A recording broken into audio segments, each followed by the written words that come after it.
ഈ പറയണേ പാവം പിടിച്ച കനകന്റെ കുറിച്ച് ചുമ്മാ ഒന്നും പറയല്ലേ. അതന്നെ ഭയങ്കര മോശമാണ്. എന്തായാലും പറയണ എനിക്കൊരു സുരേന്ദ്രൻ പറയുന്നത് കേട്ടിട്ട് ഞാൻ പറഞ്ഞു പോയതാ. എനിക്ക് കനകത്തിനെ വിശ്വാസക്കുറവൊന്നുമില്ല. അതോട് ഒരു മാലയല്ലേ, നമുക്ക് കിട്ടാണെങ്കിൽ കിട്ടും, പോകാനുള്ളതാണെങ്കിൽ പോവും. ഇപ്പൊ അതും പറഞ്ഞ് ആലോചിച്ചിട്ട് കരട്ടും കാര്യമൊന്നുമില്ലല്ലോ. എന്തായാലും പോകുമ്പോ കൊണ്ടുപോകൊന്നുമില്ല, ഒരു മാലയല്ലേ, കുഴപ്പമില്ല. എത്രയോ നല്ല നല്ല ആൾക്കാരൊക്കെ ചത്തു പോകുന്നു, പിന്നെയാണ് ഒരു മാല. നാളേക്ക് ഞാൻ ഊർക്ക് പോറേമ്മാ. അത് ഞാൻ പറഞ്ഞായിരുന്നു അമ്മൂമ്മ അടുത്ത്, നേരത്തെ ആന്റി എന്റെ അടുത്ത് പറഞ്ഞായിരുന്നല്ലോ.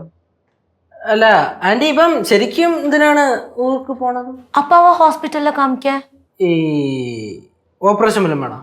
ചിലപ്പോ തേവയാ വരും നിனைக்கிறேன் കേസു. അപ്പൊ ഒരുപാട് കാശൊക്കെ വേണ്ടായോ? ஆமா அம்மா தேவையா வரும் அம்மா. അപ്പൊ കാശൊക്കെ ഉണ്ടോ? அது அப்பாவோட தங்க வந்து அங்க இருக்காங்க அப்பா கூட. அவங்க சொன்னாங்க அவங்கள்ட்ட கொஞ்சம் கோல்டு எல்லாம் இருக்கு, அதை அடமானம் வச்சுட்டு நம்ம பைசா எடுத்துக்கலாம்னு சொன்னாங்க. ஒரு நிமிஷம். சந்தனமாரி சொல்லு. ஆமா சொல்லு. സ്വർണ്ണം ഇരിപ്പുണ്ടെന്നൊക്കെ പറഞ്ഞില്ലയോ ബന്ധുവിന്റെ കയ്യില്? എന്തെങ്കിലും കാര്യം ഉണ്ടോ? ഈ സ്വർണ്ണം അടമാനം വെക്കാന്ന് വെച്ചാ സ്വർണം പണയം വെക്കായി.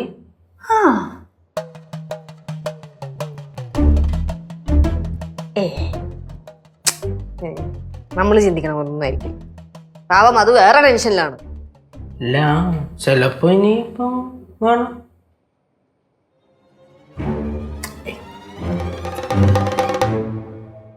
അത് കുഴപ്പമില്ല അമ്മ, അതിപ്പോ എന്തായാലും പോയില്ലേ, കിട്ടാനുള്ളതാണെങ്കിൽ നമുക്ക് തന്നെ കിട്ടൂന്നേ. അമ്മ ഇനി അവിടെ തപ്പൊന്നും വേണ്ട, അമ്മയ്ക്കും വയ്യാത്ത ഇരിക്കല്ലേ. എങ്ങനെ ഞാൻ കിട്ടുവാണെങ്കിൽ ഞാൻ വിളിക്കാം. ശരി മക്കളെ, കുഴിപ്പള്ളത്തമ്മ എന്തോ പറഞ്ഞു? അവിടെ മാലയൊന്നുമില്ല, കൊറേ തപ്പിന്ന് പറഞ്ഞു.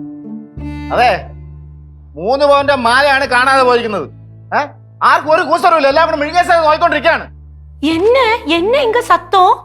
என்னாச்சு? ഒന്നുമില്ല ആന്റി. ഒന്നുമില്ലേ? അങ്ങോട്ട് പറഞ്ഞോളേ കാര്യം. എന്ത് പറഞ്ഞു കൊടുക്കാൻ? ഞാൻ പറയാം. എന്ത് പറയാൻ? എന്ത് പറയാനാ? കാര്യങ്ങളൊക്കെ കാര്യം വിവരമായിട്ട് പറയണം. ചിറ്റപ്പ ചുമ്മാ തമാശ കളിക്കരുതിട്ടാ. എന്തോ തമാശ? നമ്മൾ ചോദിക്കണല്ലേ ഉള്ളൂ, അതിനെന്തോ കുഴപ്പം? ഇവിടെ താമസിക്കണല്ലേ, ഒരു കുഴപ്പമില്ല. சொல்லுங்க என்ன பிரச்சனைன்னு. അതെ എന്താ നിനക്ക് പറയാൻ പറ്റുമോ? ഇല്ല. പിന്നെ മര്യാദക്ക്. അതെ, ലച്ചു കുഴിപ്പള്ളത്തിൽ നിന്ന് വരുമ്പോൾ ഒരു 3 പവന്റെ മാല ഇവിടെ കൊണ്ടുവന്നു, ഇവിടെ വന്ന് വച്ചു. ഇപ്പൊ അതിനെ കാണാനില്ല, അതാണ് സംഭവം. காணுமா? 3 பவன் மாலையா? എന്നിട്ട് ஏன் தேடாம இருக்கீங்க? வாங்க தேடலாம். അതൊക്കെ തേടി, ഇവിടെയും തേടി കുഴപ്പമുള്ളത്തും തേടി, 2 വീട്ടിലും തേടി തേടി ഇപ്പൊ ഒന്നും കടക്കല്ലേ. ஐயோ கடக்கலையா? இப்ப என்ன பண்ண? ஏதாவது பண்ண வேண்டியதானே. അതിലിനി ചെയ്യാനൊന്നുമില്ല ആന്റി. എന്തോന്നും ചെയ്യാല്ലെന്ന്? 3 പവന്റെ മാലാണ് പോയിക്കണത്, ഒന്നും ചെയ്യാനില്ല പോലും. ஐயோ இவ்ளோ பெரிய விஷயம் நடந்துட்டு ஏன் என்கிட்ட யாரும் சொல்லல? என்ன லட்சு ஏன் சொல்லாம இருந்த? കനാൻഡി, ഈ സംഭവം എന്തെന്ന് വെച്ചാല് ഇപ്പൊ ഈ സ്വർണം പോയ കാര്യം നമ്മൾ പെട്ടെന്ന് കനകാന്റെ അടുത്ത് പറഞ്ഞാല് കനകാന്റി ചിലപ്പം വിചാരിച്ചാലോ കനകാന്റി ഈ സ്വർണം എടുക്കുന്നുള്ള കാര്യം നമ്മൾ വിചാരിക്കണമെന്ന്. അപ്പൊ അങ്ങനെ കനകാന്റി വെറുതെ ഒരു തെറ്റിദ്ധാരണ കനകാന്റിക്ക് ഉണ്ടാകണ്ടല്ലോ, അപ്പൊ അങ്ങനെ കനകാന്റിക്ക് സങ്കടം ഉണ്ടാക്കണ്ടല്ലോ എന്ന് വിചാരിച്ചിട്ട് പറയായിരുന്നു. ഫ്ലവേഴ്സ് സ്മാർട്ട് ഷോ ശനി ഞായർ ദിവസങ്ങളിൽ രാത്രി 9:30 ഫ്ലവേഴ്സിൽ.